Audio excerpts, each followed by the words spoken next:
Yeah, I guess the quickest way to introduce it, I'm an anime voice actor. That's one of the main things I do. I do other kinds of voice acting. That's sort of the main field that I work in. I'm also an esports commentator. More particularly, I usually do fighting games. So Smash Bros, Street Fighter, lots of things in there, and just all around. I enjoy lots of baseball, lots of video games. I pride myself on being a trans and non-binary representative in all the fields that I, jump into, and try to carry that torch a little bit for people. That's sort of the long and short of it. I think that tells you a lot about sort of where I live in my life a lot of the time.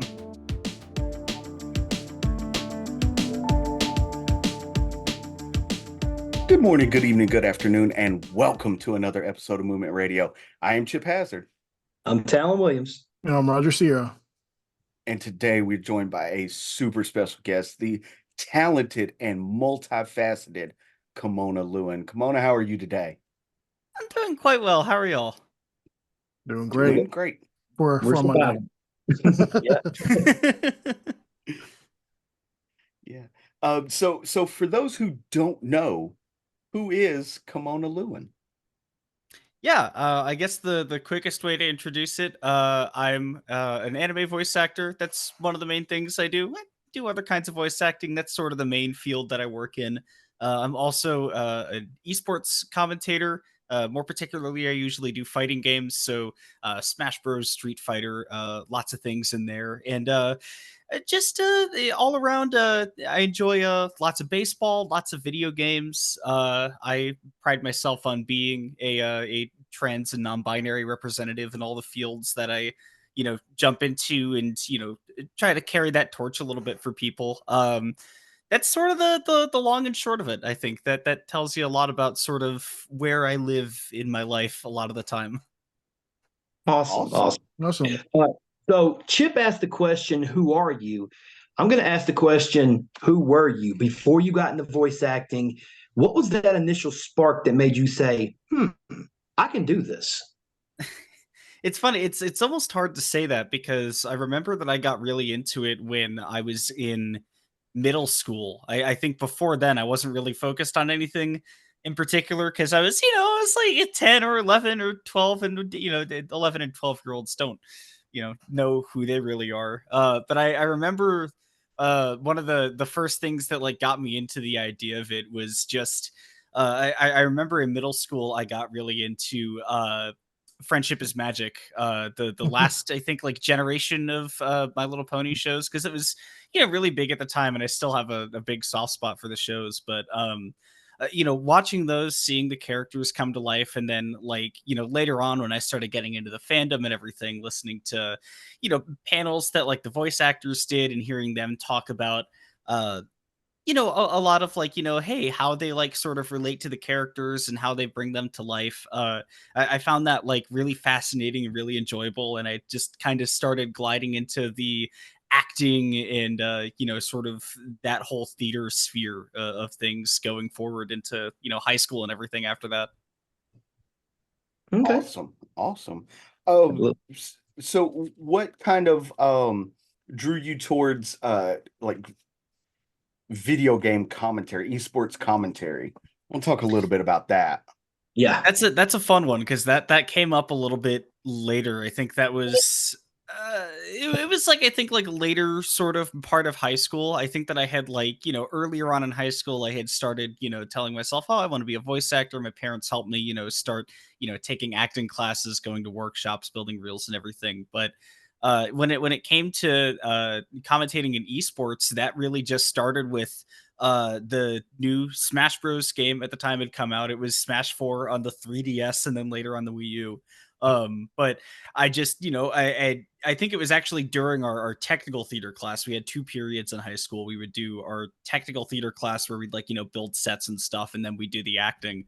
But during our technical theater class, when we weren't doing anything, when we were on break, or when our supervisor teacher was out, we would just kind of sit down and we would play a lot of Smash on the 3DS. And I started wondering like, hey, I wonder how I can get better at it. And I started like looking up videos, and then I ended up watching. I have a whole story about this that like I watched an hour-long grand finals of a tournament that happened that just so happened to be Low Tier City, which is the major tournament that happens here where I'm at in Dallas.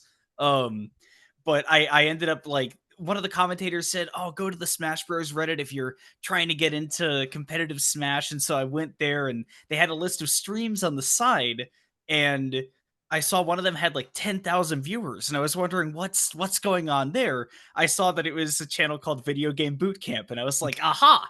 They're gonna help me get better at Smash." And they didn't. They were about like streaming tournaments, but I got really into it because I ended up watching a really iconic tournament. It was Paragon Orlando, I think the first one. Oh yeah, a couple of really significant things happened there, including like Armada picking Fox against Leffen for the first time. I'm not going to get too into the weeds, but it was a really iconic tournament at the time, and I was just like super hooked. I started going to my locals.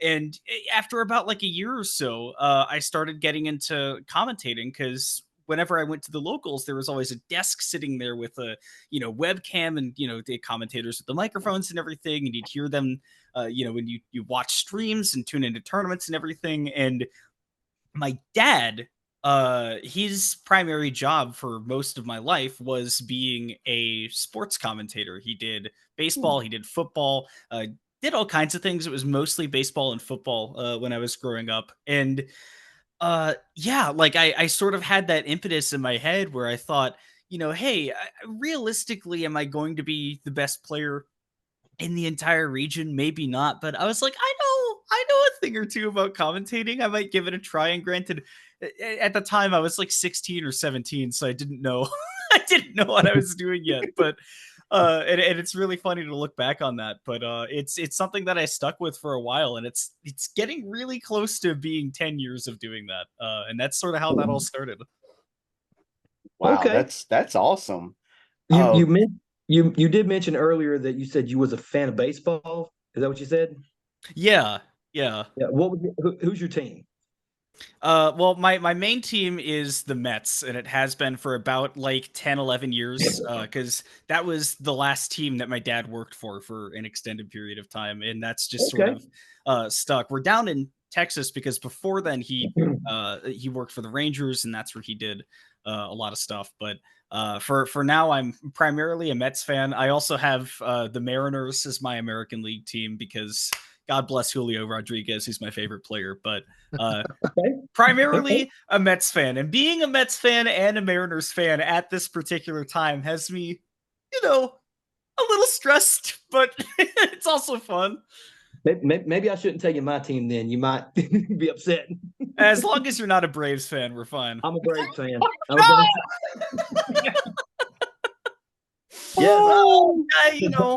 Since 1991, man. Yeah, you're welcome for us beating the Phillies. Thank you. I was like 1-4 shot here, right? Like, there's no way. Okay, well, hey, but at least you didn't say the Phillies because I can't stand the Phillies. I can't. I've had hate, and I just happened to not be on the side of Atlanta most of the time, but I can respectfully say, NL East, shake hands, Phillies, go away, please, thank you. Yeah, absolutely. They're not as bad as Florida, but yeah, they're just as horrible. Fair enough. Yeah, absolutely. All right. No, I'll keep my baseball opinions to myself for now. I can't say nothing. So. Sorry, we're talking ball. We'll start, Oh no. We'll avoid getting to the point where it's just a couple of people naming guys. You remember Kevin Kuzminoff? Like, yeah. Ryan Klesko, Javier Lopez. See, over here on my side, we're Astros fans. Oh yeah, best to keep quiet on that end, huh? Yeah. I'm on attack from all fronts. I'm a Mets and a Mariners fan. If you're the Braves and an Astros fan, like I'm a Yankees fan, so it's hostile territory here. Thanks, Roger. Now he's going to quit the podcast. Appreciate it. Hey, I didn't tell him to pick the lesser team in New York. He has a valid reason as why he likes the I Mets, know. and I respect Yeah, that. I respect that. You know, I do too. Yes, absolutely. it's not like I you will just say, want by to the be one. way, I probably should have mentioned this when I mentioned that I was mentioned that I'm trans and non-binary. Should have Mm. put my pronouns out there. That's a Oh, failure on protocol on Oh, my part. we're sorry. They she pronouns. okay. Apologies accepted. It's totally Yes. fair because that's my bad. I should have put that out there at the beginning. No, you're good. So Yeah, you're good. uh, I apologize if I may have. we'll move forward with they she pronouns. Yep. All Yes, good. Yeah. Yeah. So let's go back to the commentary. I'm real interested in this. yes. Of the fighting games that you have commentated, which is your favorite to watch? Ooh. I mean, it's a really tough call. I'm super focused on Street Fighter 6 right now. That's definitely my main game. I've been having a lot of fun with it. I Terry Bogard, dropping in 6-7 hours as we're recording this, Yep. so that'll be fun. But I'll be there. That's yeah, God bless. It's definitely my current answer. I think over time, even though Melee has never been my main game, it's the one that I'm always going to watch no matter what. Something about Melee is just it's really fun to watch. It's cool to see a game that has so much history behind it and Yeah. see sort of the way that it evolves. And I mean, the game is just cool. Like it's really, really deep and cool. And I'm not technical enough to play the game. Like my hands don't do that. Like I've Nope. already got 40-year-old hands, even though I'm, not even 30 yet. But the game is very, very fun to watch. And I think that's usually my answer there. Well, it's What because about we're in a new era. We're having to change into the guards finally after yeah, 15, 20 years of the same Yeah. over and over again. yeah. You say that Mango won Supernova, and that I was gonna say Mango you and know, Hungry Bucks are the only ones left, pretty much. And All Mango right. shocks me. It's been almost crazy. 20 years. He's still doing it. Again, don't want to ramble too hard about it, but it's just how has this guy been playing for 20 years and he's like better than ever? Right. So you just talked about the games that you like to watch. What about some of the fighting games that you like to play? So Street Fighter 6 definitely my number one answer right now. I've been Okay. having a lot of fun just like picking up various fighting games. I moved in with a couple of friends of mine about a couple months ago, and we just sort of sit down and play a bunch of like random fighting games. We'll like load up one of those old console boxes that has like 700 old games on it or whatever, Yeah. and just like load up, play whatever. I've been having a lot of fun with Guilty Gear as well lately. Yes, Uh, and if you count Smash as a fighting game, there's some people's yes, mileage there may vary, but if you do count it, still a big fan of the one that Nintendo doesn't want you to talk about because it's not theirs, but it's still better than all of the ones that they've made. And also, Smash Ultimate, I have a lot of love for it because I've been there with it for it's been out for 6 years now. Like it's been around yep, for a while, so it's got a special place in my heart. Has yep, it already been 6 years? It's been six yeah. years since Yeah, the release of it? Oh Mhm. came my out in God. 2018. It's Yep, crazy. Wow. Yeah. yep, and it just keeps staying entertaining Yeah. Yes. It really does. as Uh, as long as Leo stays around. There's always gonna be He's so randomness. fun to watch. He He's so is. cool. Like his understanding the game at a different level than everybody is just so crazy right now.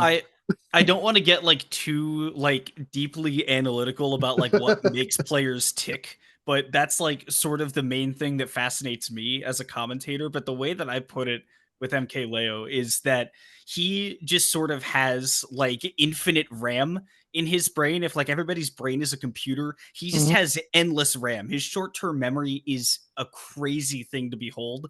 And you'll Yep. be able to talk to him 2 years after a tournament and say, "Hey, how did you find this against this player?" And then he'll mention like two like specific habits or that he was like looking for this thing and knew part of the matchup. Like the things that he's able to pull out of his brain and to store in there for when he's competing is fascinating. It's really, really cool.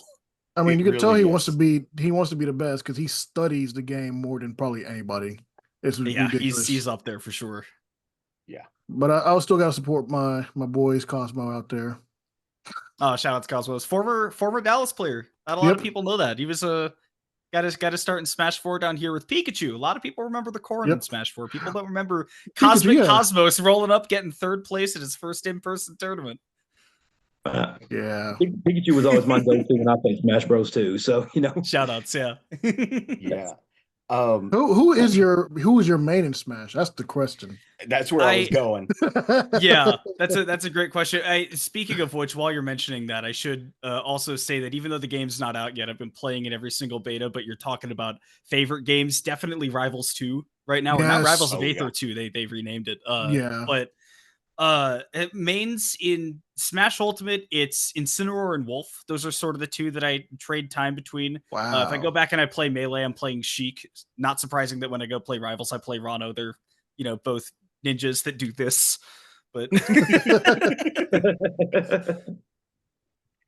Yeah. I'm a My villager main main, is so fair enough. I'm a Link main. Link's pretty cool. He's I always got some just like crazy, just like variety in the ways that he can like attack the game, and then Yeah. you press neutral air and the game is basically won. I hate Link players. I It's do. okay. It's okay. You love me, so I have a hate relationship with Link and Smash ever since Melee. I I can't blame understand. you. So when let's step away from commentary for just a minute, and let's talk about the anime. What was that first audition like for you? Like, how nervous were you going into that? I remember my first audition. I think I was 15. I could be wrong. I would have to look back and see the years that the dub came out, but I remember the show, which was the first season of The Devil is a Part-Timer.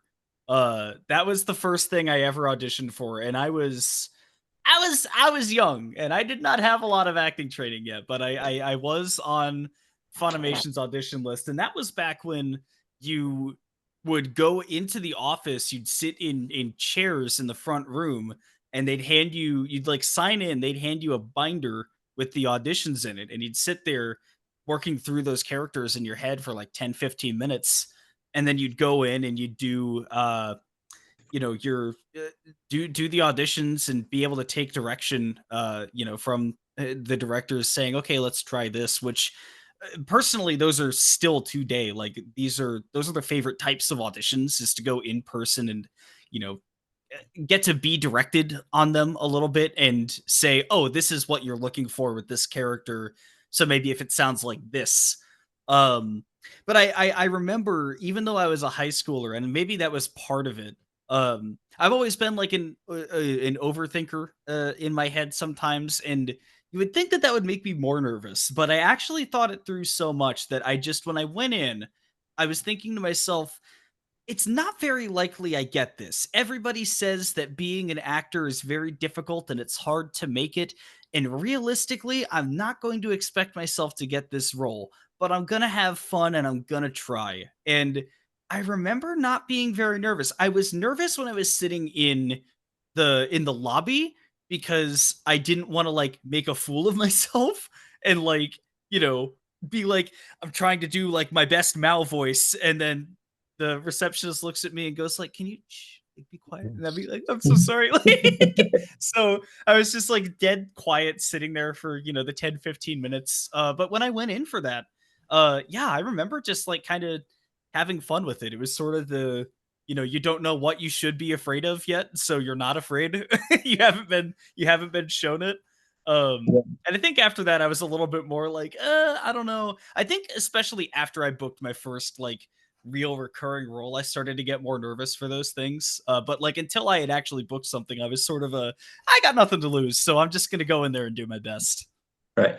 Well, with that being said, and we've asked several other voice actors this question, and we'd like to hear your opinion about it as well.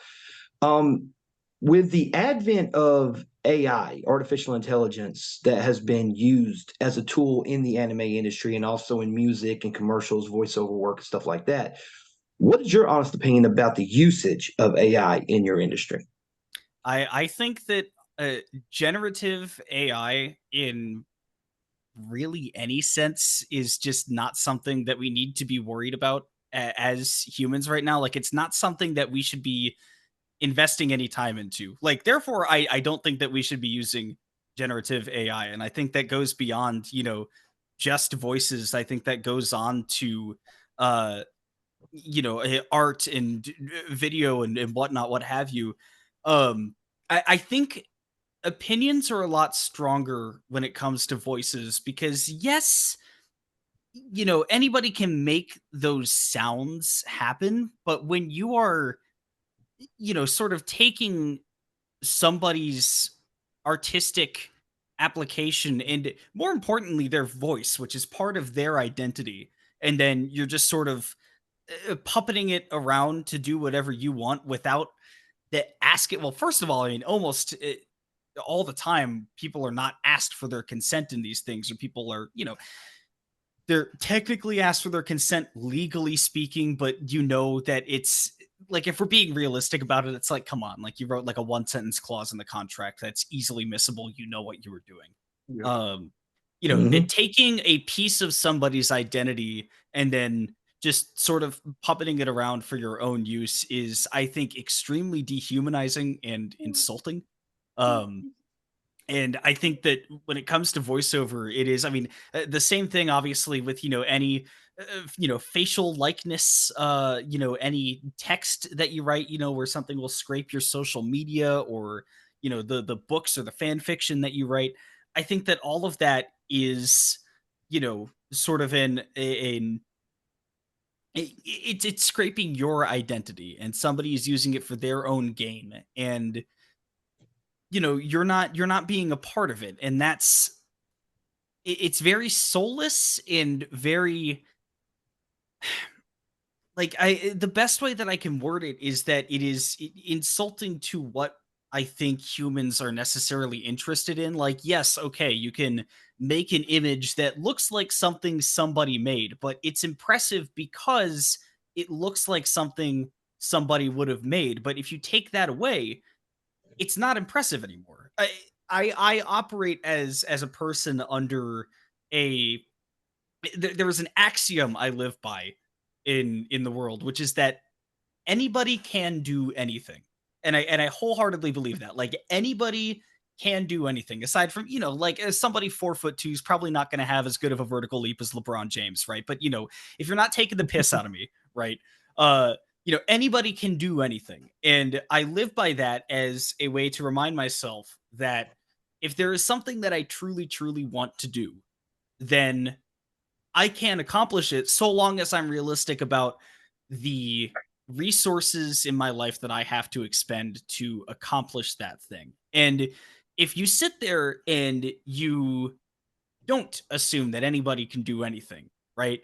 Then just the appearance of something occurring, that's what's going to be impressive to you, right? You're going to be impressed by numbers. You're going to be impressed by something that, looks like Tracer from Overwatch or whatever the AI generator is spitting out, right? But Mhm. what's impressive is that somebody actually goes and does it. AI tools, to me, and I'm going to say, generative AI tools, and I'm going to consistently say that because AI is a very catch-all word that can mean a lot of things. But we're in this instance talking about a lot of things like, generative AI. What's impressive is that somebody actually went and did it, and they put in their technique and their soul and their experience into something, whether that's art, whether that's writing, whether that's, even stating facts, but also especially with voices, right? That's something that somebody had to sit there in front of a microphone at a drawing tablet in front of their keyboard and go do. And what's impressive is that somebody actually went and did it. I've seen people on Twitter say, yeah, okay, yeah, you got your medical degree. Anybody can go get a medical degree. And it's like, yes, people can. But what's impressive is that that person actually went and trained and became a doctor. Yes. And that's sort of where I sit with all of this, is that it's not only dehumanizing and sort of insulting as to what we find interesting as people for companies to assume that we're just going to eat up a bunch of stuff that is pushed out by AI. You know, a lot of it is slop, to be frank. A lot of it is very bad in quality. And to me, it doesn't matter if even it gets to a point where it is so perfect in quality that it is indistinguishable from somebody doing it and an AI doing it. We are impressed by things under the assumption that somebody did that and that those things are affecting us in some way. And if you take that away, then I really think that you're taking away a major part of human experience. This is all very subjective, down to people, but I think that having to constantly be on guard to say, am I being manipulated at every turn when a dialogue file plays or when a piece of art pops up or when somebody makes a post online or anything, right? Music, even, right? Is this music I'm listening to even real? And you have to constantly be on guard to wonder if a person made that or not. It's terrible. And none of this has anything to do with uh, the lakes that you have to boil to run this stuff, but just down to what you're asking in terms of how this is being used in the industry. In my opinion, it shouldn't be, and this is not something that humans should be concerning themselves with for a very, very long time, because this is a problem that people are trying to, not even a problem, but something that people are trying to put logic into to, do something. And we have so many other things that logic could be being used to solve in the world right now. And this is not something that we're even close to needing to think about, in my opinion. Okay. I'm right Yeah, there yeah, with you. yep. Yep. I mean, once I've often said, once you take the art away from the artist, and whether that's uh you know voiceover, to me that's an art. It's a form of art. Um Drawing is a form of art. Even sitting down and writing like a novel, like that's art to me. Because somebody's pouring their like heart and soul into that. And so once you take the art away from the artist, to me it's no longer actually art. Yeah, I can agree with that. And also just to again, like the level of trust, right? Where Hmm. I think that even if you go down to something as simple, like I'm just looking over at, like, I've got my Twitter pulled up on the side where I stopped scrolling before I joined the Zoom call, right? And there's a tweet that the Colorado Rockies posted thanking Charlie Blackmon for, all the years that he's played Major League Baseball with them. And even down to something as simple as that, if all of that was AI generated, that whole image and everything, a lot of people would say, well, what's the difference? Just, giving you information. It's just like we all, know Charlie Blackmon or whatever. But there's every chance that, like, if an AI put that out, it could be showing something that's not actually an image of Charlie Blackmon. He never made that face. He was never standing there. It could be displaying Yeah. incorrect information. Like Yeah. colors could be off. There could be so many things that are not truthful to the human experience. And yes, a lot of art also has mistakes in it, but those mistakes are based in a truthful human experience, not in a mistake in programming that has spit out something wrong. If somebody puts in, the wrong shade of purple, coloring in this character, then that speaks to a way that they have perceived things rather than just the wrong hex code got put out when this tool was outputting something. And Right. again, that's like something that you can look into and say, again, that's like a very minor detail and a minor thing, but there is something that speaks to a human experience where you can ask, why would this person perceive that shade of purple this way instead of the way that it actually is? Right. Yeah, I mean, if you see the picture of what you said of Charlie Blackmon, it's like, like, hey, that's not how you spell his last name, or hey, that's not his jersey number, or why is the Colorado Rockies jerseys green? Something weird like Yeah. that. Yeah, Which I find myself asking every day about their City Connects, but you know. horrible. Those jerseys are horrible. I'll disagree on that. I think they're good, but I do wonder why they're green when purple is such a good color. Yeah, purple would have been so much better. Purple is awesome. Yeah. But their color scheme is not the best either, though. No. They're adventurous enough to use purple, so they get a thumbs up from me regardless. I mean, that's a good part, but the other colors, like, just explore more, you know? Arizona was, when they first started, they were green and purple when they first started. Yes, they were. Yeah. You know, they look great. Yeah, that was the Randy Johnson, Luis Gonzalez days back when they won the World Series when they fought the Mets. I think it was like the fifth Yankees. The Yankees. Yeah. He brought. God, I wish the Mets made it that far. 2001, sir. 2001. What was the year Subway before? Series the year before? Yeah, you know. Yeah, the Subway Series the year before. Yeah. Yeah. Yep. I can't say nothing. The Braves have only won 2 championships since I've been alive, so I'm. Could it be me? The Mets have won none. Chip, Astros have 3 since you've been alive, or 2? 3. Yeah, 3. Yeah. It's their only 3. Yeah. I think I've been through 3 with Yankees. I'm the only one suffering here. I'm a Mets and a Mariners fan. All right, let's just be clear about that.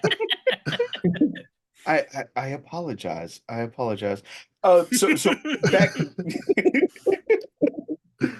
because you may not make it this year either, depending on how this 4-game series goes. We will. This will age great. Yes. We only have to win. The Astros only have to win one of the 4. So you're fine. You're just ruining my other team's hopes and dreams for forever. It's okay. It's okay. Yeah. This episode will probably come out in late October, so that's when the season will happen. That'll be perfect. That'll be perfect. No, that's not what happening. It'll somehow be a Mets Mariners World Series, and everybody will be like, "This person's just an oracle." I don't know. Yes. If that was to happen, though, they recorded this yesterday. There's no way. Right. So previously you had mentioned how, like, once you booked your first like reoccurring role, you started getting more nervous about your auditions and stuff. What was it about booking that first reoccurring role that made you feel the nerves a little more? I think it was down to expectations, which I don't think that anybody imposed on me except for myself. I think it's like very clear and fair to say that. But that's something that I've struggled with sort of my whole life, and that I am doing a better job of working through now. And funny enough, fighting games have been a really, really big reason that I've been able to work on that effectively. That's awesome. So it's a little full circle, but I think it was once I had booked that first thing, I sort of assumed, okay, there are expectations on me now that I've, been able to do this one thing. I need to be able to do it over and over. Now that it, looks like something that I can make a career out of, and not something that I'm throwing myself at until I'm, 23, 24 years old. And then my parents look at me and be like, can you at least start making a backup plan now or anything? Right. And to be clear, my parents are super, super, super supportive. I would not be anywhere near where I am, with, I don't know, with like different parents. I don't want to necessarily say that. That sounds like I'm besmirching other people's parents, but just like my parents are great. Anyways, yeah. I think it just came with sort of the expectations and thinking every time I go in now, I need to, be able to do something. I'm a name that people have, seen in a meaningful capacity, right? I've been on a cast list. I have Bold Ink on Anime News Network, right? Mm-hmm. And that I kind of need to constantly be sort of, I don't want to say on guard, but it needs to be a constant battle of, at the time, that's what I thought, is that I need to constantly be analyzing my own performances and then saying, where am I going to, improve? What did I do wrong? What can I do better? Instead of just trusting in the skills that I had built. Because because I remember in that first role, I think it was like episode 2 or 3 or something, I ended up having to like step out, go sit in my car for like 30, 40 minutes because I had a panic attack mid recording because I was over analyzing everything. And I just needed help from, the director and the engineer when I got back in to just sort of calm me down and say, you know, like you're here for a reason. Like just trust in the stuff that you've been doing and don't overthink it. But, that's sort of once I started feeling like there might be expectations on me in some way, I started feeling like, there's a panopticon at all times, even though realistically it's more likely that nobody's looking at you more than it is that anybody is. Right. Right. I I get that because I think me personally, I put these like unrealistic expectations upon myself, and it's like then I have Talon and Roger who are like, hey, you just need to, woo saw, chill out for a minute. Like, don't put these unreal expectations upon yourself. You're already at that level. Like, you know, we're not expecting more Mhm. kind of deal. So I'm right there with you. And it's a constant struggle for me, like every day about these like, personal putting these expectations on myself. So Yeah. I Yeah. completely understand that. I, Well, I if I, mean, but, just to sort of expound on that a little bit, or I mean, just to, kind of even put it to a personal experience, like, yeah, I'm a lot more confident in myself, as an actor, but also just like sort of on a professional front, right? Like I've been and this is partially just to a the way that the job market is now, but like I've sent in 75 job applications over 2 months and I've had like what 2 interviews, and you start to have that sort of am I doing something wrong, or is it just like it's very easy to sort of get caught up with the my resume is good enough, my I expect that I should have had something by now. And again, like I've got supportive parents, I know I'm not going to be homeless, but on the other end, I'm like I don't want to have to put that on anybody, right? I want to be self-sufficient, and it's very easy to just kind of go into the idea that you're doing something wrong and that everything is falling apart and that you've got to be doing more. When realistically, you look at what it is you're doing and you go, "Well, I'm already doing a lot." yeah. If I can ask you a personal question real quick, because earlier in the episode, did you say you were non-binary? Am I correct on that one? Mhm.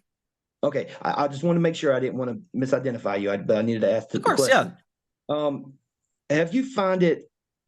How do I word this without it coming off of? I'm trying not to come off as offensive or I'll anything. take it in good faith. Uh, have you had at any point like maybe I don't word it? Has there been any roadblocks or hurdles in the industry because you are non-binary? Have there been maybe some backlash or something like that? Like I just wanted to ask it in good faith, obviously. No, I totally get it. And to be clear, I mean that's a perfectly reasonable question to ask. It's one that I'm not, a stranger to getting, because I think people are curious. That I think a lot of people want to know, especially sort of, hey, is there something that we can be doing better as an industry to, accommodate marginalized people and make sure that they're not being further marginalized within, the smaller ecosystem of a particular industry, right? Yeah, the Um, think tanks and and stuff like to that. answer your question, as far as I'm aware, I mean, no, like every person that I interact with, is at worst and I say worst, right? It's not even bad. At worst, it's never mentioned, right? And Right. at best, I have people who are actively supportive. I don't think that I sort of foster a brand that encourages people to go out of their way to come find me on Twitter and say, things about that in a negative light. And again, I just say, hey, this is a part of my identity, and I don't, you know, I don't do too much about it. Like it's a part of my identity, but it's more of like a personal piece of my identity than it is like a, again, I recognize that I'm in a position where I am carrying a torch for people like me by virtue of being here. But Yeah. on the other end, I think that it's not something that I necessarily go out of my way to make the torch burn brighter. It's just, hey, if this is a light that inspires you, then that's great. I'm happy I can do that. But um, I'm very grateful that there are people who try to make that torch burn brighter and to, make the light more visible to people. I'm just somebody who I'm generally pretty introverted. So I just kind of tend to go about my business, do the things that I, want to do. I want to, do the things that I enjoy, and I want to do a good job at them so that I can feel fulfilled and that I can make things go smoothly and enjoyable for other people. Um, so I don't really put myself in a position where I'm, lashed out at often. Um, and yeah, I mean, especially within the voice acting industry, I mean, no, people are incredibly supportive, and as far as I can tell, there's nothing that goes on. Like, who can say what, people say when you're not listening, right? Behind closed doors, or Right. how many doors are shut before they even get the chance to open, right? You'll never know, because to your experience, those are just doors that are closed to everybody. But again, I'm I can't say that any of that's ever happened, because nobody's ever told me that it has, and it would be a terrible way to live life to just assume that doors are being closed on you constantly for no reason. Right. So Yeah. Right. I would say that by and large, especially in ways that I can perceive, no, things have been extremely supportive in this industry. To that matter, in regards to, gender identity, sexuality, all of that. Yeah, it's a great industry for people like me, I would even say. Yeah. I was trying to. That's The awesome. question I was going to ask was if you faced any discrimination. Was one thing. Was what I was trying to think of, but again, didn't know how to word it because I'm. Yeah. You get what I'm saying. You get what I'm And saying. discrimination is a more particular subset of that, and the answer to that is Yeah. definitely no. Because if anybody does that in this industry, the Blacklisted. yeah, I mean, like, people are not going to want you around if you Yeah. are, being, for lack of a better word, right? If you're being a dick to people for no reason, right? And that qualifies as no reason. Like, that's not an acceptable reason to be unbecoming towards people without, they're taking any action. Right. Um and this is an industry that, again, it's very supportive, and if you're there to disrupt that network, thankfully people are not about that. Good. That's Yeah. that's great. That is Oh, awesome. so of your vocal range and the characters that you have voiced over the years, which do you find the hardest to sustain over a longer period, a recording session? That's a really good question, because for the most part, my only roles that have had sustained sort of recurring roles have all very much been within my natural range. Mm, I've had a couple of shows where, maybe they're more strenuous, and I've certainly done a lot of shows where they're extremely strenuous or way out of my range, but I'm only, reading a couple lines here and there. All the times that, there are, 30 isekai that get recorded within a year, and they're gonna need, big guys that do monsters. And I'm gonna be honest, doing this for 35, episodes in a year would probably do a number on me. But, if I can just do it for, you know, uh, 2 episodes even at most, it's like, generally I can maintain that. So most of the time, the stuff that I've had that's recurred over a general longer period of time, or even longer sessions, um it's more or less within my natural range. So the answer to that is, I guess, any episodes where I've had, like, a lot of screaming, but I don't think that necessarily had anything to do with the range I was sitting in. Hmm. that makes sense. So, what was the most fun you had during a recording session? Oh man, that is a really good question, because I have a lot of really, really good memories. I mean, I will say, it wasn't this last season, but the season before, or the second season of 2024, and I always remember, I think that's the spring season. Yes. Uh whenever Vampire Dormitory was out, Mm. because that was the last show that I was in for a while. I mean, every single day I went in to record with Helena and whichever engineer was in that day. I mean, there were at least like two separate, just like crying, laughing, just like I'm taking off my headphones and just cracking up because we're making stupid jokes and having fun with the show while we're recording it, because it's the perfect environment, right? It's a goofy 90s style in terms of like the plot and the characters and everything, rom-com show. So there were just like a lot of times for us to just like start laughing and be like, man, this is a great time. I'm so glad we're doing this. Awesome. And I think, if you can go into your job and you can have fun at it, then it makes it easier to do. Would you agree? Oh, I mean, definitely. Yeah. If you're actually looking forward to doing the things that you're going to do, then yeah, like it becomes great to go and do that. It's something that you even look forward to doing rather than, just something that you have to do. And I think that, this is obviously a very privileged place to be able to, do professional voice acting work, and to be able to, especially for a character that you get to play with over the course of 3-4 months or even longer than that, right? Mhm. Um it's a privilege for sure. And yeah, I mean, any work that you can have fun with on a day to day, week to week, month to month basis, like, yeah, I mean, that's going to make things way better. Yeah, absolutely. So, So what are some of your favorite animes there we growing go. up? There you go. That's Okay, so what I will say that I am a very very big anime fan just in general, and that happened after I started booking a lot of anime work, to be completely honest.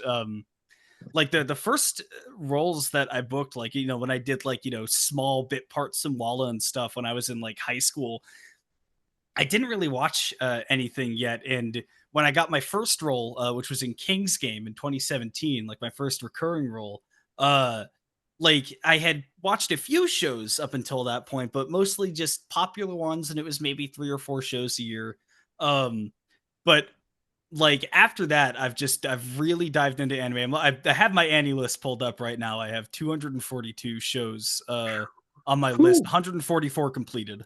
Um, Wow, to that's be clear good. on that, and that includes some season twos and whatnot. But I try to keep it very updated, because me and my friends play AMQ a lot. We're big anime music quiz nerds. um, but yeah, if I look at the top of my list, it's very unsurprising to me, and I would be able to tell you right off the bat my top two shows are 86 and Shirobako. Ooh, Two wildly different shows, but yeah.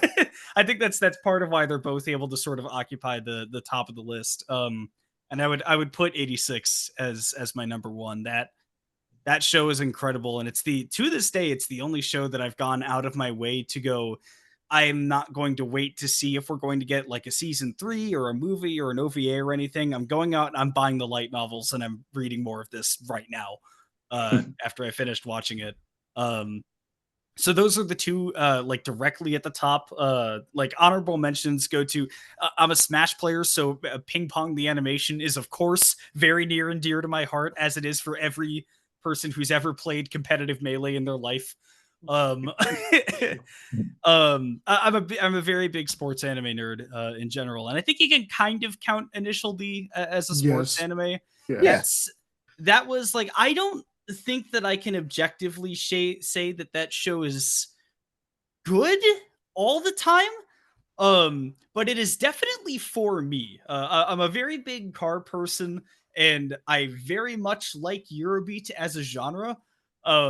So it's kind of a perfect mix. And I mean, for anybody who likes cars, likes racing, likes competition, right, and anything like that, it's a great show. And that was a show that, like, in high school, I think I watched that like 5 or 6 times, because I love me some Initial D, man. And it's like the whole series. I'm into it for sure.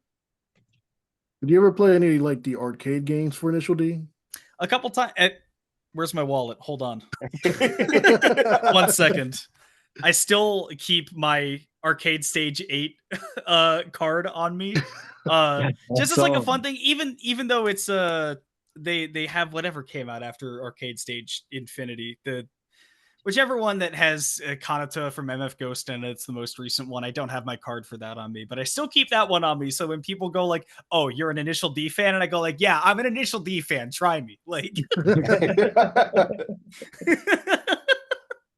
What did you think about MF Ghost? I mean, it's great. I mean, it is just as far as I can say, it is just a exact continuation of Initial D, and exactly what you would expect of like where Initial D left off. I have thoughts about like it's interesting to see the way that Initial D started as like a very big love letter to the street racing scene, to what Keiichi Tsuchiya did for drifting and for the racing scene in general, and what sort of a car means to you as somebody growing up and as somebody who, maybe doesn't even like cars, but what a car can mean to you and what it can represent in your life. And like the second season was very much how your car can reflect sort of you as a person, and how you as a person can reflect upon your car. And then after that, it started becoming very focused on the inner workings of racing itself, and sort of the idea of again, like what Keiichi Tsuchiya did for racing in general, and how he's advanced that motorsport, and what if that became in and of itself a bigger thing. And I think that that's sort of what MF Ghost is hey, what if that whole idea of mountain racing charisma and the ability to drive on public roads instead of circuits, drive in sprints instead of, laps and whatnot. What if motorsports kind of looked a little bit different?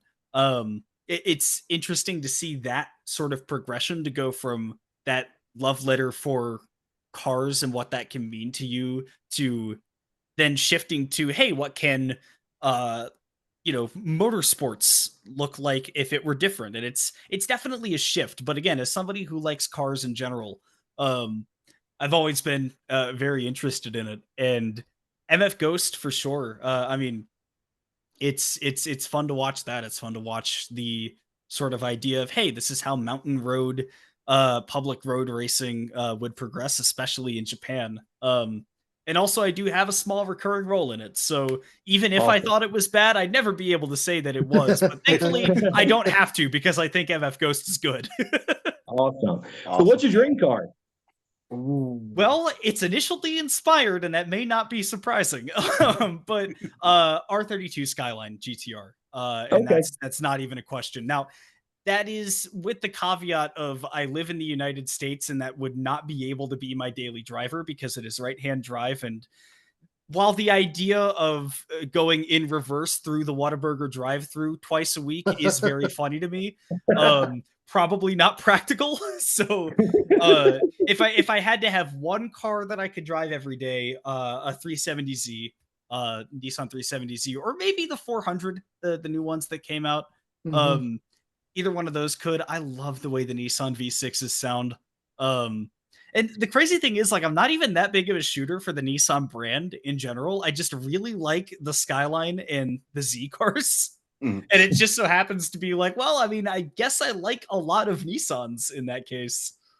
That's because Nissan knows how to make a pretty nice car to like not actually drive all the time, but to show off.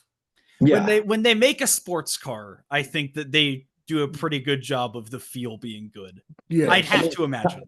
How many times have you just like, I mean, you see Nissan Skylines with all these body kits and all these different, weird colors and graphics and all this. It's like, did you just get done watching a Fast and Furious movie? Because like, yeah, no, yeah.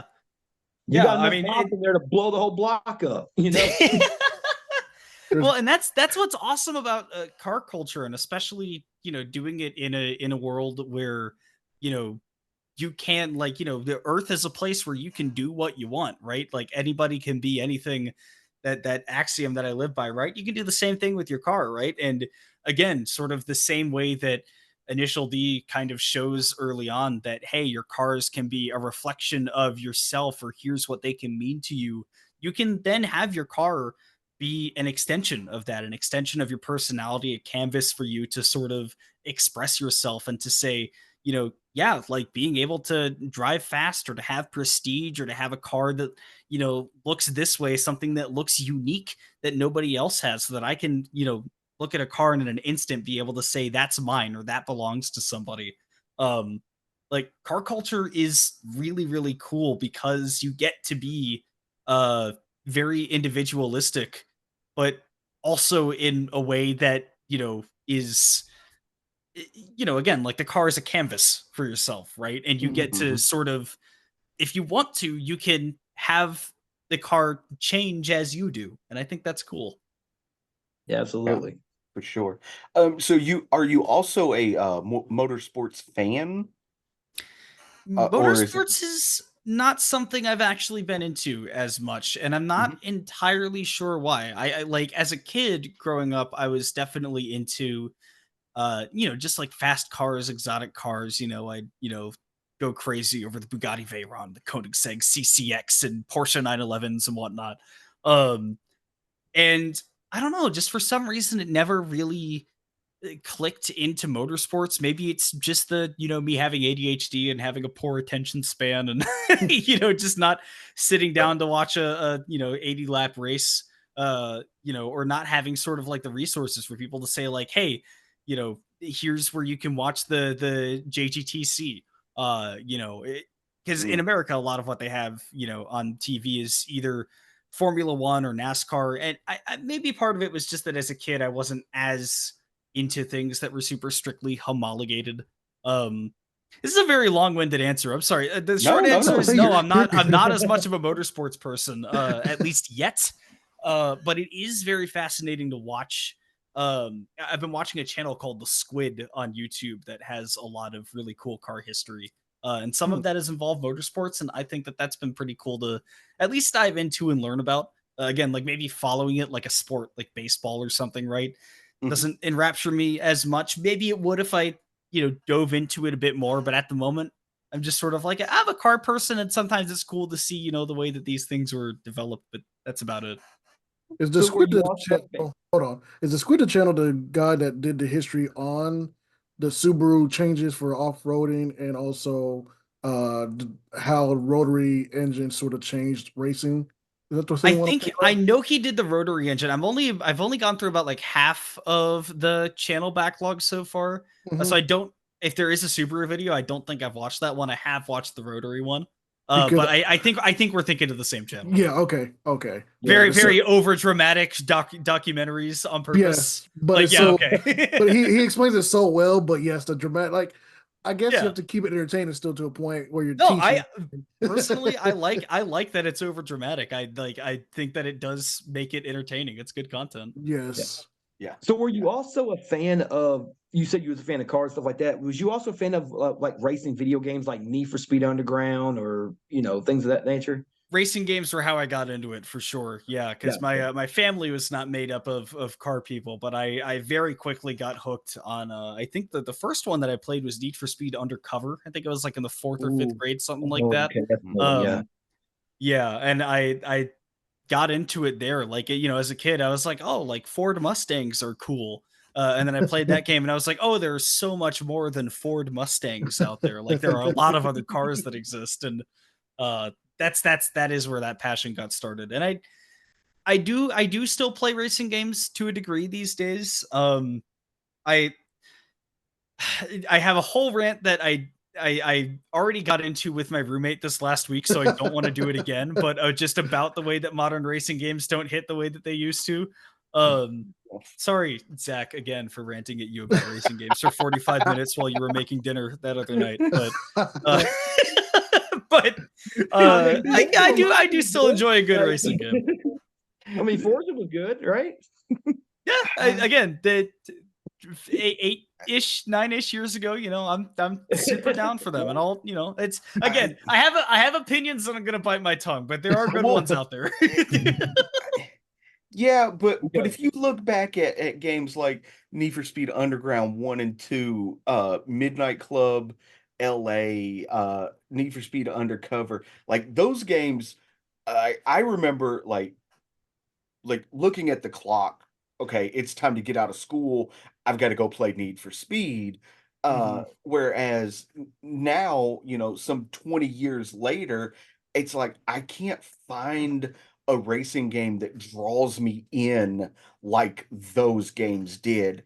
And I don't know if it was the car customization, the ability to like run from the cops or whatnot on those particular games, but you just don't have that now. In my opinion, and this is going to be the most TLDR version of the rant that I did the other night that I can possibly muster. But I Okay. think what it really comes down to is just the progression in games, and that it's not even just a racing game particular problem. I think that it's a problem with a lot of modern game design, that things are too open ended and you are not given a a sense of progression, but particularly in racing games, that you want to be able to feel like you both have a sense of progression but also a variety of ways to go about things, and you have to strike a balance with that. And I think that modern racing games have not hit the progression in games the way that it used to be.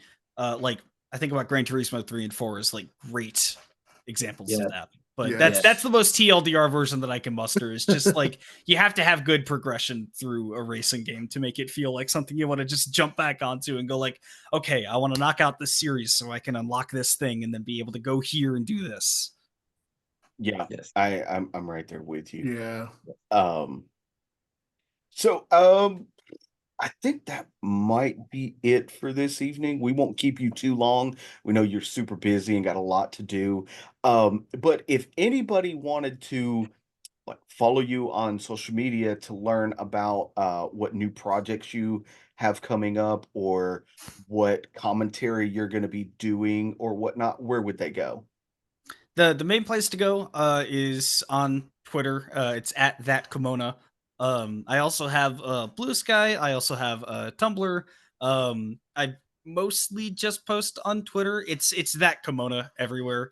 I'd like the consistent branding of just Comona everywhere, but that's taken in some places, so I've just stuck with that on it. But yeah, I mostly just post on Twitter. If the website collapses one day, then I'll be sort of wherever everybody says I should go next. But yeah, for now that's sort of where I stick to. And yeah, if you follow me there, I'll be posting uh updates on what I'm doing, just random posts. You'll probably see just like me post a clip or a screenshot of game that I'm playing at some point, just like every other day. It's half professional, half personal, but that's what Twitter's for. Yeah. Right. That and Uh, yelling and screaming and ranting about stuff no one else cares about, right? I've tried to get a whole lot better at just being like, I'm reading something halfway through, I just go like, the close tab button's right there, and I think I'm about to just click it, just to I don't I go like, I don't have a job right now. I got real world problems. Right. Well, that's the thing with having but that's the thing about having ADHD. And I know this from personal experience. In your brain, your brain's like a computer. There's 10 tabs open, 3 of them are still loading. You don't know where the hell that music's coming from. Yeah. Pretty much it. yeah, it was you had posted something.